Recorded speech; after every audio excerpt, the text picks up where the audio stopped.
In 1976, this ship, the HMS Echo of the Royal Navy's Inshore Survey Squad, targeted our wreck site and listed it as an E-boat, a German torpedo boat.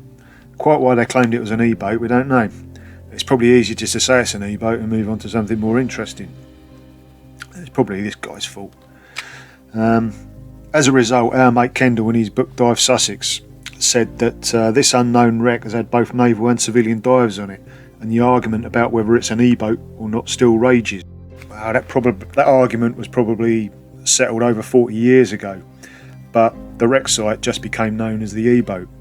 But we actually believe it's the remains of the Elizabeth Pritchard.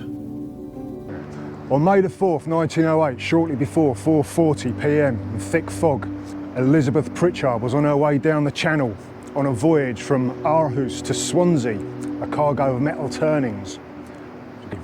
Manned by a crew of 6, she was making 1.5 knots and sounding her horn 2 blasts at regular intervals.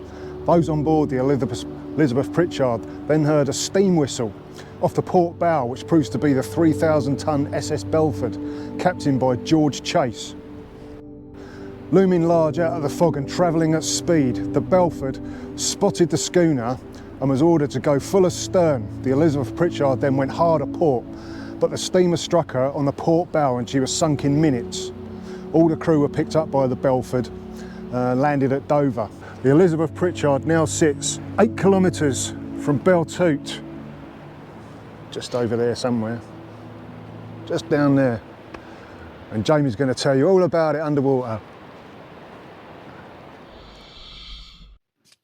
Here we are at the beginning of the tour of the Elizabeth Pritchard. As you can see here, Rob's tied off to one of the mast rings. The blue line's stretched out like a bit of piano wire. The tide's still running quite a bit. Behind all these pouting, there is actually a wreck. So once he's fought his way through there, we'll be able to have a look at the pile of scrap that's left. All the outer hull is actually rotted away and just leaving the cargo of scrap. It's quite interesting because some of the areas you can actually see where it would have been stowed in a hull, and the actual shape of the scrap is obviously to what the hull would have been. This is obviously the scrap, a nice lobster, and this wreck is actually abound with conger eels. I've never seen so many on such a small wreck. They've been quite prolific this year on all the other wrecks, so it's good to see them. Another mast ring there. It's a little bit difficult to get a good handle on reference points, and some of the hull there, or what's left of it. We're just heading up topside to have a little look up there. There you go, it's all lovely stacked really nicely, all this scrap. Had to be stowed correctly, otherwise if it shifted in a heavy sea could cause a bad list or even capsizing. So that was all. Generally it's stowed by stevedores, which is their job, is to load and unload ships. There's loads of pout here for the congers to feed on. That keeps them topped up with food. They're a right nuisance for fishermen, so you're trying to obviously drop your bait down to catch a decent fish, and you've got to get through this lot first.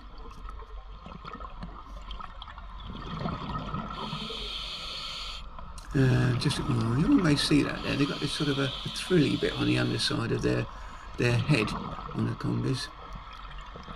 Don't normally get to see that. There's a real well camouflaged wrasse. Staying still, hopefully you don't see him.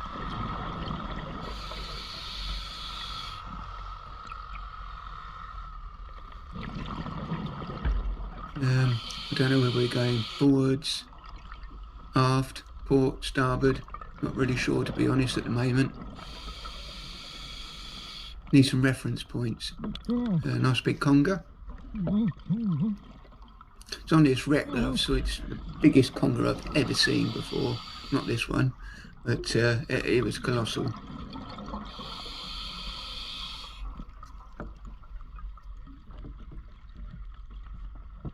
Now you can see the shape moving away again. Almost saw it. Now this is Rob's now going to steady himself on the fluke of the anchor. The rest of the anchor seem to be bedded in the seabed. But look at these fish, they're incredible.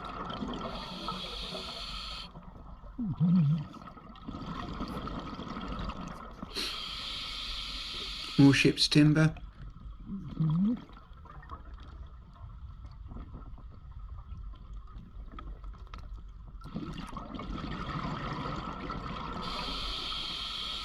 Shape of the hull again with the scrap. Now he's going to make his move across the seabed to have a little look, see what wreckage is off the wreck. Now this is part of the top of the gunnels. You'll see here you've got some dead eyes. There's still some of those attached to those. Now these are made of hardwood, and then they had a steel band round them. The shrouds and the lanyards were threaded through the holes in these hardwood blocks. The ropes support the mast and gives access to climb up to the sails. There's a copper box. He's quite intrigued with the copper box. Nothing grows on copper in the sea. It's a lack of marine growth on it, as you can see. They used to sheave the bottoms of their sailing vessels with copper. Another mast ring. And then back to the wreck again.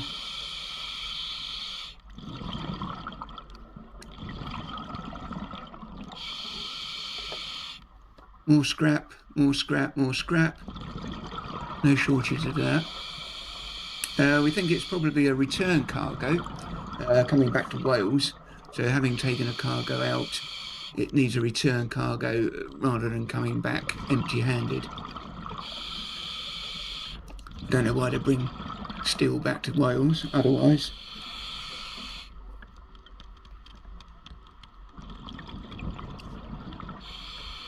They're just swimming with the fish at the moment. It's great to hang out with them sometimes.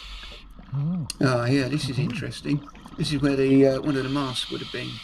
You can just see in the bottom here, you can see the mast ring, one of the rings for it.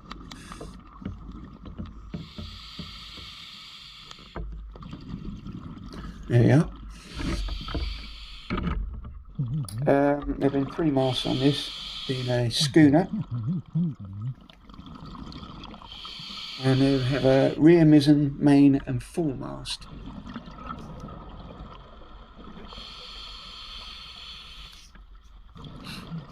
Again, moving across the top, there's an edible crab.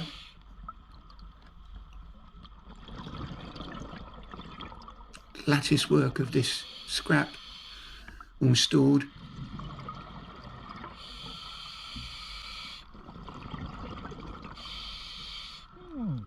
Another conger. Oh, that makes a change.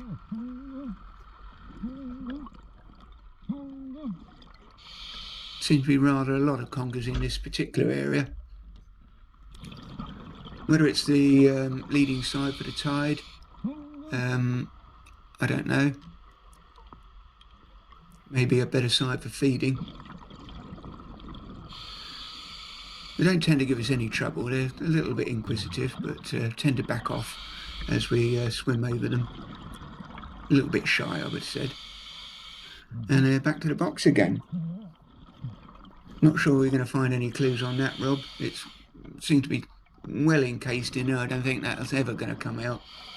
But yeah, it's a great feature for the wreck, though.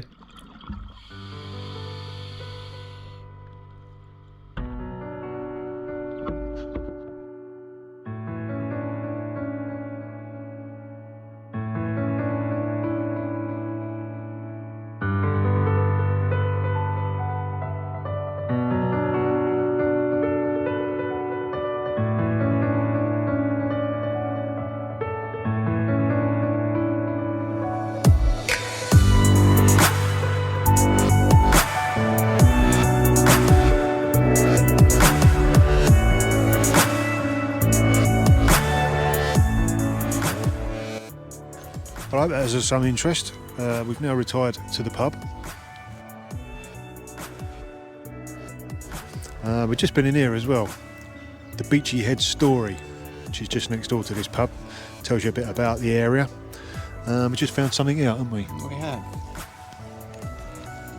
I'm afraid to say, we've been saying it wrong all this time. Been saying what wrong?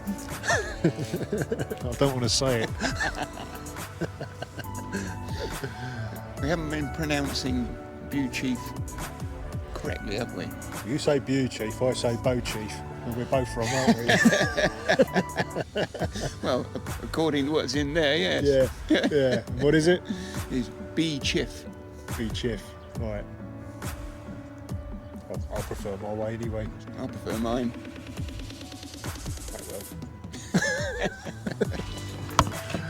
See you again on the next one. Yarr!